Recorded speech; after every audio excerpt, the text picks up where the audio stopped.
nobody does this.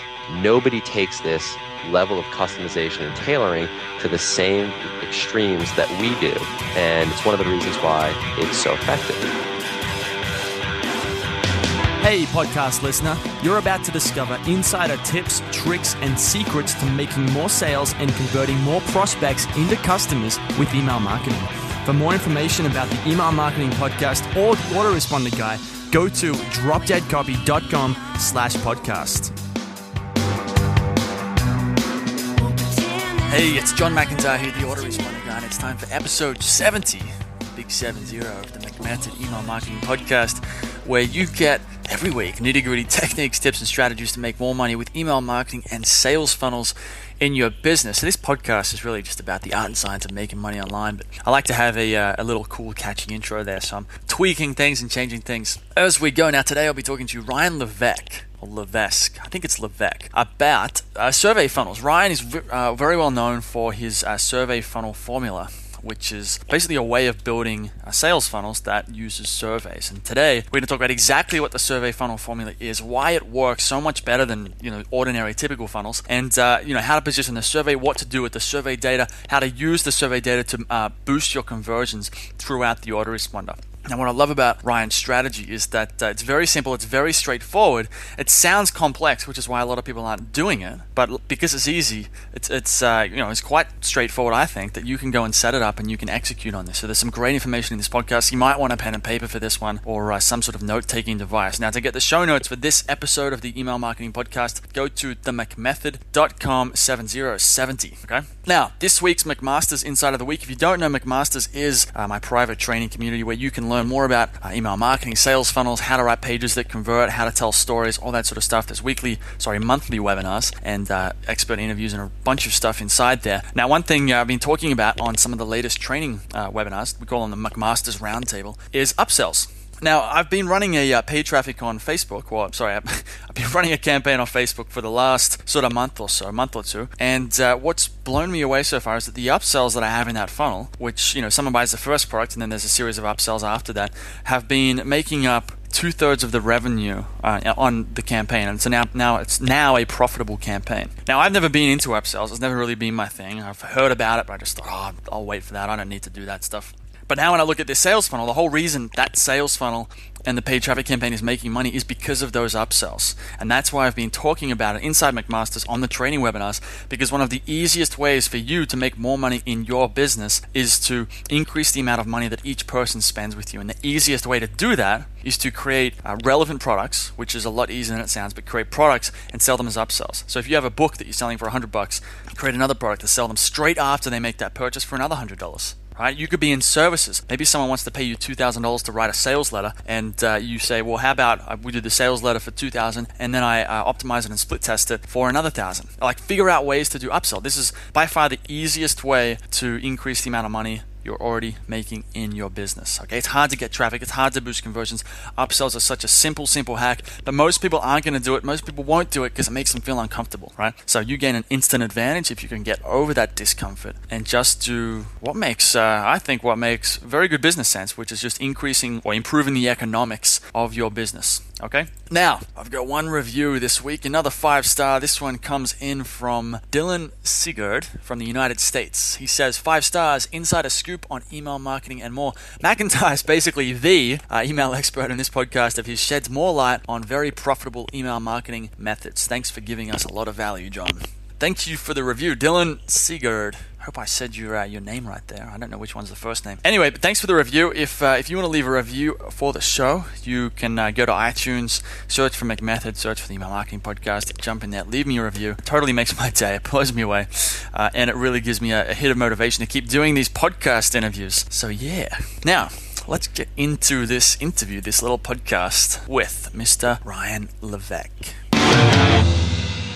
It's John McIntyre here, the Autoresponder Guy. I'm here with Ryan Levesque. Now, Ryan is a marketing expert, a business coach, and I'll give him a quick little intro and then I'll hand it over to him. But he went to $0 to $25,000 a month in 18 months with his first online business. He's launched, built, and sold multiple internet companies. He's coached over 45 clients through the process, and he's helped generate $37 million in revenue for these clients during that time. So he's done some cool stuff, and I thought we'd get on today to talk about a specific funnel that uses sort of like a different way of doing a sales funnel that's very intriguing. And I don't know too much about myself because I've never used it, but I've heard good things from him and from a lot of other people who do it. Andre Chaperone, I think, has used this approach before, so we'll get into that. Ryan, how you doing? I'm doing great, and I'm pumped, really excited to be here, man. Good to have you on the show, man. Good to. You don't have a green juice or a green smoothie with you right now, do you? I don't. I just have water. We were.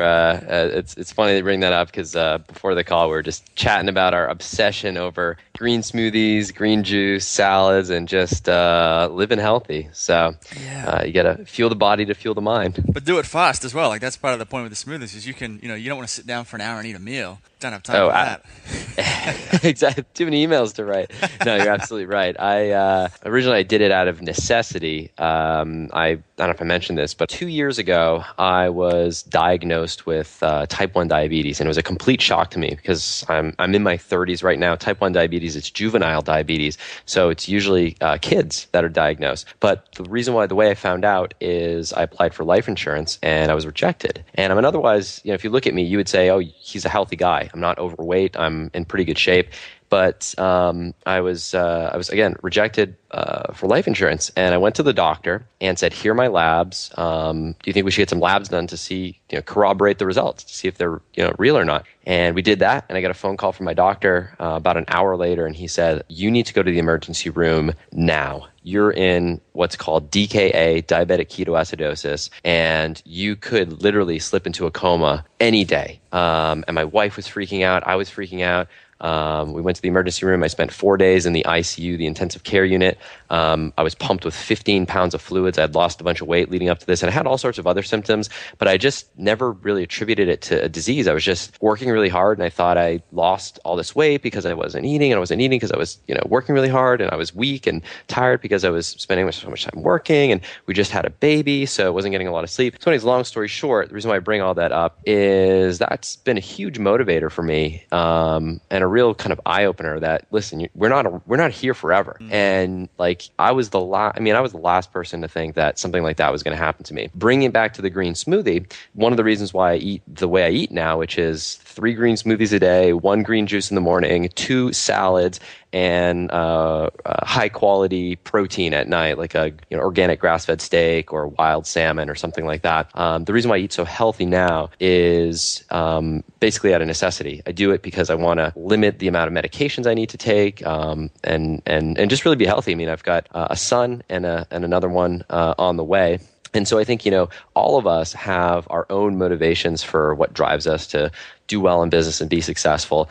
And for me, it's, to provide for my family and knowing that, if I take care of myself, I'll be around for a long time. But if I don't take care of myself, a type 1 diabetic's life expectancy in a place like Africa is it's pretty sad. I mean, it's after diagnosis, it's like 15 or 17 years. So you have to take care of yourself. And, we're just joking, feel the body, feel the mind. And, it all comes back to kind of what you put into your body. So for me, that's what drives me. And what's interesting is after I was diagnosed, we had literally the best year ever in our business. And I've been doing this full time since 2008. And this was, I guess, 2013, the next year the next full year after diagnosis. And now in 2014, we're 5 months into the year, and I'm already 150% over entire last year. So in other words, what we did in 2013, I'm already 150% better,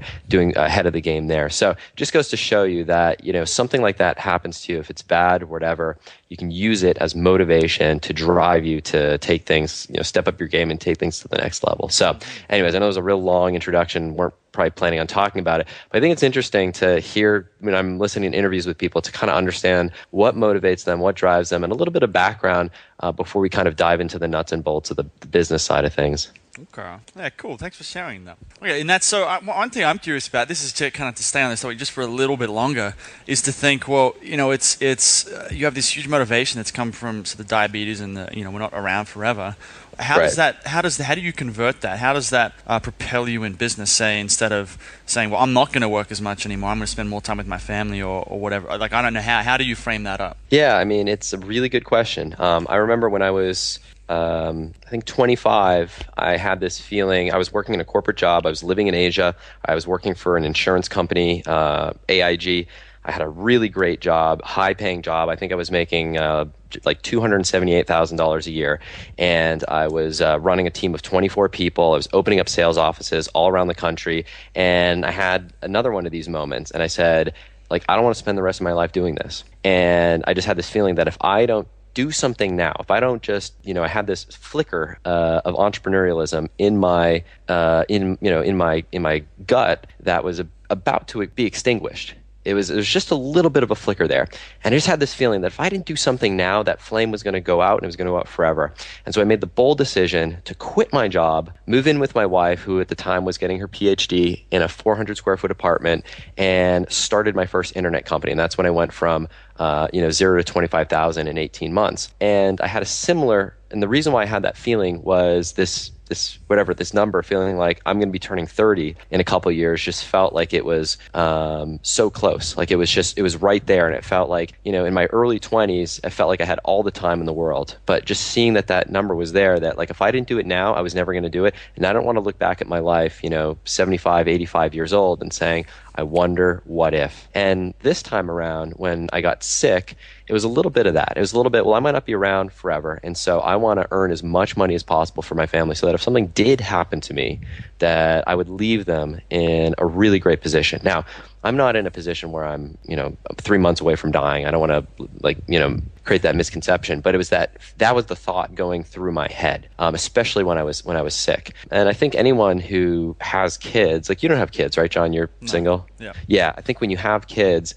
it's sort of like this, daddy gene kicks in, and we're like, I got to step things up. I want my boys to, look up to me and say, wow, dad did amazing things, and I'm really proud for, to be, for me to be their father on the one hand. And on the other hand, I'm working really hard now so that I don't have to work hard forever.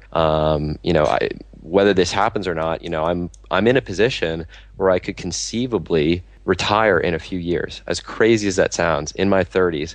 And so there's that appeals to me as well, that if I just really burn the midnight oil for like another year or two, I could legitimately just say, done. And not that we'd be living crazy millionaire, lifestyle where we're, riding Rolls Royces and living on private yachts, but we could live a comfortable lifestyle and I wouldn't have any work obligations. So I've kind of, thought about things like that. If I just do this sprint for a couple more years, and then secondarily, if not, well, then I can take things down a notch and the pressure's off, and I can kind of work really, really short hours. At the same time, too, now I've engineered my schedule so that I work in very set specific times, and I take time off to be with the family. And just like you, I could work anywhere, so we take vacations all the time, and just bring my laptop and everything like that. So I think the way things are set up right now is pretty good.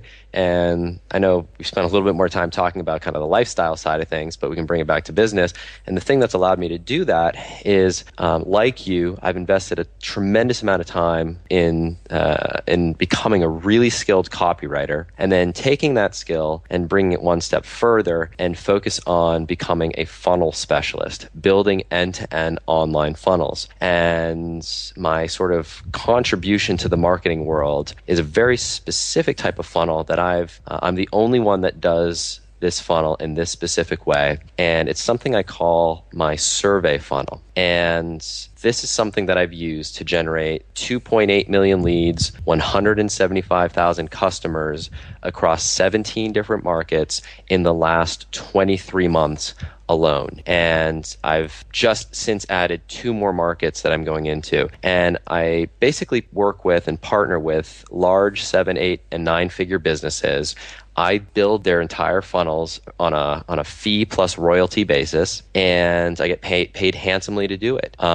We can talk about some of the mechanics of that funnel and maybe how some people on the call can use elements of that in their business and take what's working so well for me in my business and maybe apply parts of it in their world. Sure, let's dig in. Let's talk about. I mean, I'm curious about what this survey funnel looks like. I've seen so my idea that from what it sounds like and what I've seen out there before is when someone opt-ins, use a survey to segment them. But now that you mention it, actually sounds like it's probably a bit more involved than just simply giving someone a survey and segmenting them when they sign up. So let's start off with kind of like a broad view. What is it, and what does it look like? Then we can dive into the nitty gritty. Sure, absolutely. So typically in a lead capture funnel, we all know the squeeze page, right? Everyone, you go to a squeeze page. It's opt in for XYZ free report or free video or whatever. Well, what this does is it turns it on its head. And I'll talk very high level, and then I'll talk a little bit about the psychology behind why it works. One of the things I didn't bring up is that in a prior life, what feels like a prior life, before getting into business, before getting into marketing, I actually studied and taught neuroscience at the Ivy League level at Brown University. And I was actually intending on going into academia, going into grad school, and becoming a neuroscientist. My best friend in college is a neurologist at the Mayo Clinic. We, went through all of our classes together. He just took it all the way. But I kind of had decided that wasn't for me. I kind of meandered for a while. I worked on Wall Street for the investment bank Goldman Sachs. And then, like I said, lived in China for 5 years for working for AIG, and then kind of got into our world. The reason why I bring that up is because one of the things that makes sort of this approach unique is, and in my marketing, I tend to really focus on the neuroscience and the psychology of what's going on behind the scenes. And so a lot of times there's sort of these effects that are going on that aren't apparent, taking advantage of cognitive biases that people don't realize that they have, and doing it in a way that drives up conversions tremendously. So 30,000 foot view, the way that this funnel works is you get to it, you send traffic from any number of sources, whether it's PPC, SEO, video traffic, Facebook, whatever. Traffic goes to a landing page. On the landing page is a short video. The short video has a button below it. The video sells people on why they should take this survey. Now, it's not positioned as a survey. That's the biggest mistake that people make. Take this survey and I'll send you to the right sales page or whatever.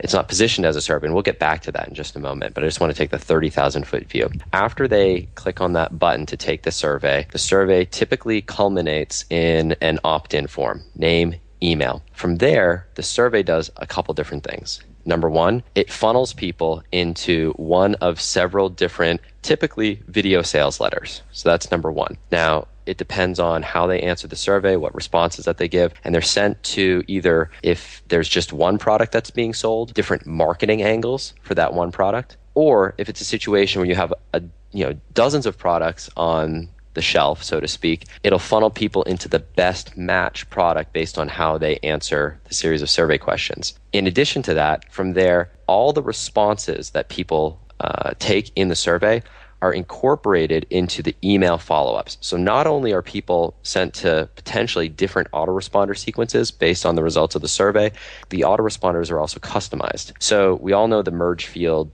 dear first name. But what we do is we create merge fields for every single question that people answer. So a very basic one, a question in the survey might be, are you a man or a woman? The reason why I ask is because men and women suffer from different, different weight loss challenges. Well, we would then capture that data in a merge field, and then in the email follow-ups, the person who says that they're a man, the emails are customized. And it would say something, email might say something like this. What's interesting about guys who are looking to lose weight, and guys specifically, is that they tend to have a very unique challenge. Well, that same email could be read, what's interesting about women who are looking to lose weight, and women specifically, is that women are looking to solve a very unique challenge. So the effect, that's just a very basic example. You can imagine taking that to the nth degree across a number of different questions.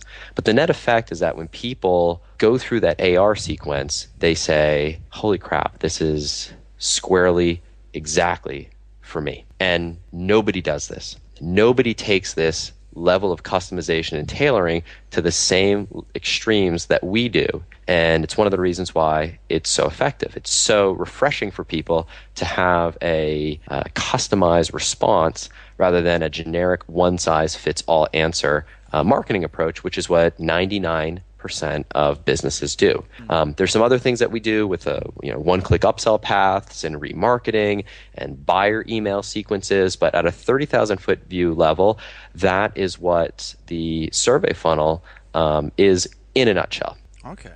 Is this something that, I think I could put this together. Like, you could do this with, say, Aweber, fairly straightforward. It'd be fairly simple. It'd be like sort of simple to do it with something like Aweber, but you'd have to be good at, say, the tech side of things, knowing how to set up sort of like URL variables and filling those hidden fields with the data. But is this something that, say, like an average person could, who's probably not so techy, but they've got an email software, some email software like Aweber or Infusionsoft or this kind of thing? Is this? It sounds cool. It sounds awesome. But how hard is it for someone to actually set up and then actually get the emails written so they make sense no matter what someone answers in the survey? Right. Now, it's a good question. So again, the main thing that I do is I implement this for very large companies, the whole thing. In that process, my partner and I found that there was no software in the market that did exactly what we needed it to do. So we developed a piece of software that's called surveyfunnel.io. We just recently made it available to the public. That's the software that we use to create that survey that pops up that I described, that captures all that merge field data and sends people into the best match video sales letter page and funnels them into one of several autoresponder sequences or a single autoresponder sequence that uses merge fields to give the appearance of customization. Now that software ties into whatever email service provider that you use. So it ties into Aweber, it ties into Infusionsoft, Constant Contact,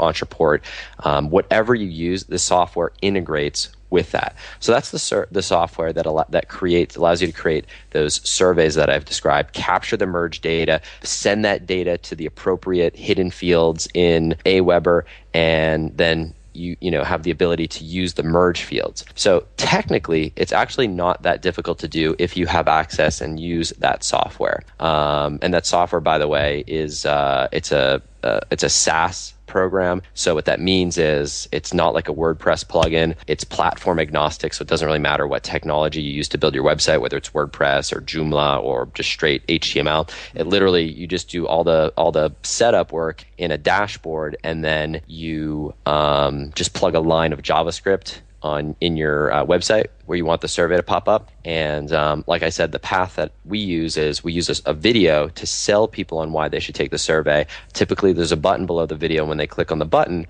it pops up the survey in a light box, and you go question by question by question, and you fill it out. So technically, it's not that difficult. As far as thinking through all the possible permutations on how you might integrate the merge fields into your email, well, that's something that you can take, you can go as far or as not involved as you'd like. So at the bare minimum, you might want to make one very basic segmentation like men and women, if it's appropriate. If you are a business consultant, you might want to find out if someone is either a business owner or maybe another business consultant. Do you own the business, or do you help other businesses grow their revenue? And then with that, you might use that to customize things. But you do need to think it through. You do need to think through the different permutations. Like one very basic example I'll give you is if you're going to be using the gender thing, when you, for example, set things up, you don't have to use our software. You could have something custom coded if you wanted, but our software just makes it easy. But if you, in the software, for example, you would want to set up a gender singular merge field and a gender plural. So that way you could say,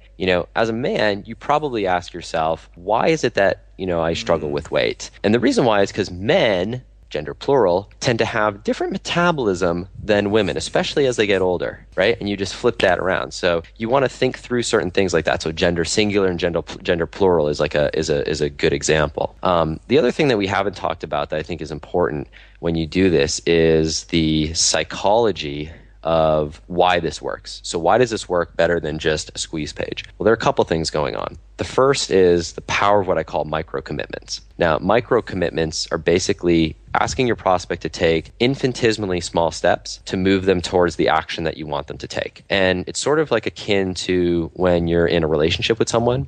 Going straight from new visitor landing page to squeeze page is like if it's cold traffic, unendorsed traffic where people don't know who you are. It's sort of akin to meeting someone for the first time and maybe reaching in for a hug. Some people might be cool with it, but it's kind of a little bit too much, right? Instead, the micro commitment thing, instead of going straight from, hey, give me your name and email and I'll give you this thing, which, by the way, when people see that, you're going to get a lot of fake email addresses, bogus email addresses, or, someone's third tier email address, some Yahoo email address or Hotmail email address that they barely check just to get the thing that they came there for. But when you instead start with, before we get started, tell me a little bit about yourself. Are you a man or a woman? And the reason why I ask is because I want to point you in touch with the best possible resource for you. Man, woman. It's an easy, low threshold question to answer. So it doesn't take a lot of brain power. Man, woman is, unless you're being a smartass, you know the answer,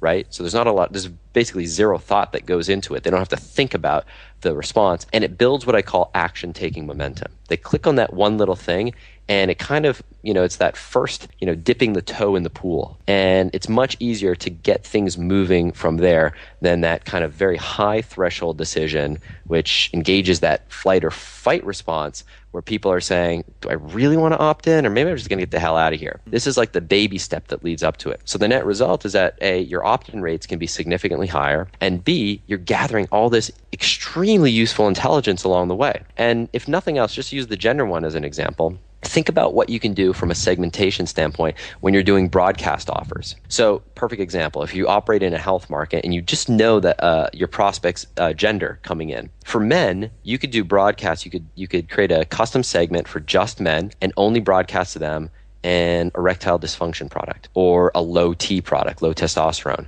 And for women, conversely, you could offer a perimenopause product, or if you get gender and age, you could focus on the women of childbearing age and do some sort of pregnancy or mom type products. And I'm just giving you very basic examples, but you can start to see how really the possibilities are endless when you start going down this path. It's funny because there's sort of that philosophy behind, with squeeze pages or with any sort of conversion process, that the easier you make it for someone to sort of sign up or join, the more conversions you're going to get. But in a sense, what you're proposing, it does make it easier in the sense of micro commitments. But it's almost like putting a barrier. Like instead of some people would be like, well, no, the best way to get someone to opt in is just give them the opt in straight away. If you give them a survey, they're going to be like, well, I don't want to do the survey. Every time you add another step in that journey to the opt in, you're going to lose people. But it sounds like that's not actually the case. Well, it's not the case for two reasons. Number one is, even if your opt-in rate is a little bit lower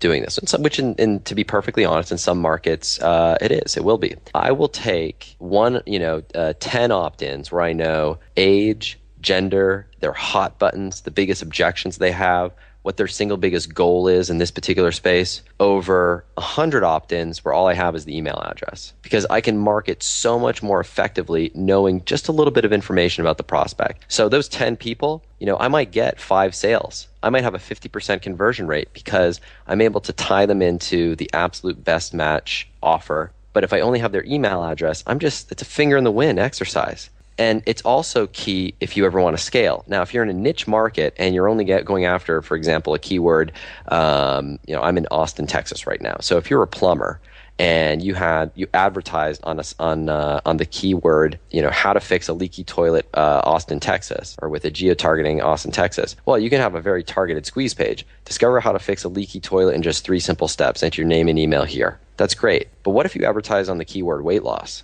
Weight loss represents a million things under the sun. I discovered this in one of my own businesses. I have a 6-figure business in the information product space, in addition to the client work that I do. And the business is rocketmemory.com. And it's a series of courses that teach people how to improve their memory. It leverages my background in neuroscience. But anyways, long story short, I was advertising on the keyword improve memory, and I couldn't make it work. Could not make it work. Just my lead cost, my cost per sale was so high, it just the economics didn't work. And when I started digging into the research, into the data, I started realizing the reason why is because that keyword represented a massive spectrum of people. Everyone from the college age student who's looking for memory tips to study for their test, all the way through the 65-year-old man who's concerned about mental decline and everything in between. So it's no wonder that you can't make a keyword like that work when you have such a spectrum of people searching on that keyword. So what I realized is that if I just asked a few simple questions about who the person was and then tailored the sales message and sent them in the right direction, all of a sudden that traffic worked. And those were the highest volume keywords in my market: improve memory, how to improve memory, memory improvement, which were too vague to know what was the rationale behind the search query. So if you want to scale, and again, I'm in environments where I'm generating in some markets up to 6,000 leads a day. You don't generate 6,000 leads a day on some niche keyword. Yeah. To do that, you are doing media buys, banner advertising, a lot of display advertising, and the search keyword advertising, the PPC advertising that you're doing in the keyword space is on high volume keywords. So, to answer your point, to answer your question, is it adding more friction? Even if it is, I'd rather have that data so I can market more effectively. That's the first thing. Mm-hmm. The second thing is that you brought up the point of, does it is it slowing down the process? The kind of putting friction in the sales process by putting these additional steps. Well, if you just say, hey, take my survey, it will. But what you need to do, the way I do it, is I find a way to present and position the survey as an opportunity for self-discovery. And what I mean by that is, and I never talk about specific client examples whenever I do interviews like this, because for competitive reasons, I don't want to give the psychology and rationale behind it, but I'll try to make one up right now. So it would be, instead of saying, hey, take this survey, it would be pick a market. If it's a market that I'm not in, we'll come up with an example right off the fly. Just pick any market that mobile phones. Okay, mobile phones. Most of the markets that I'm in, not all of them, are information-based markets. Right. How to crack a mobile phone? How to jailbreak it? Perfect. Okay, so we could. This is not the best example, but we could do this. So it would be. Okay, this would be a little bit different angle than I normally take on most of the markets, but you could do something like this. You could say, discover the number one reason why people mess up, who try to jailbreak their phone, basically screw up their phone for life. And then you would have a short video that basically sells people on the idea. Hey, listen, do you realize that there are 3 common mistakes that people tend to make when they jailbreak their phone, and all 3 of these things will render your phone useless if you make them.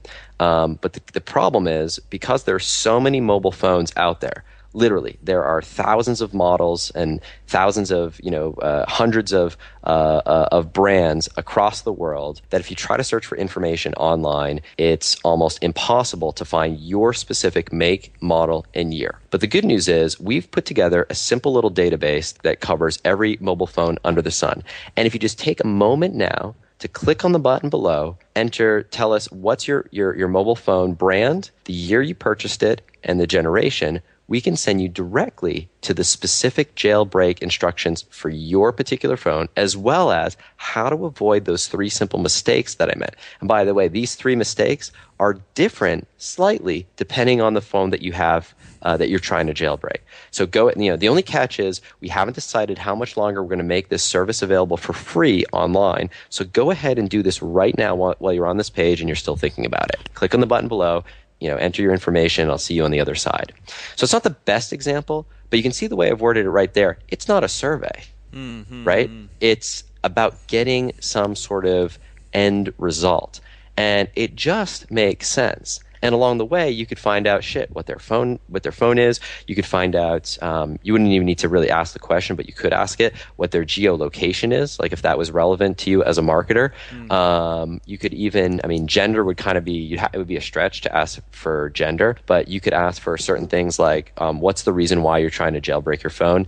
In the rationale, you would say, the reason why is because there's some subtle differences depending on what your goals are, and we want to make sure that we put you to the best, in touch with the best possible guide to do this. And that's just off the top of our head right now, just coming up with something. I'm sure we could come up with a better angle. But the point is, it's all about, making it. So, as we came up with this right now on the fly, and if you're trying to jailbreak your phone, If I'm jailbreaking my phone, like I'm sold. Like I don't want to wade through forums, and I've never tried to jailbreak my phone, but I don't want to wade through forums and hundreds of pages of information. I just want to find like my phone right now, get the thing done, and move on with my life. So I feel like it's a pretty compelling offer. And so that's just one example, but you can hopefully see when you do this sort of approach why it's potentially so effective. Absolutely, I'm really seeing it. Absolutely. We're right on time here, Ryan. So before we go, I know you mentioned the software a couple of times. So let's talk about if people want to learn more about you or about the software, where should they go? Well, a couple of different places. So the software, if you just want the software itself, you can go to surveyfunnel.io. That's a site directly to the software.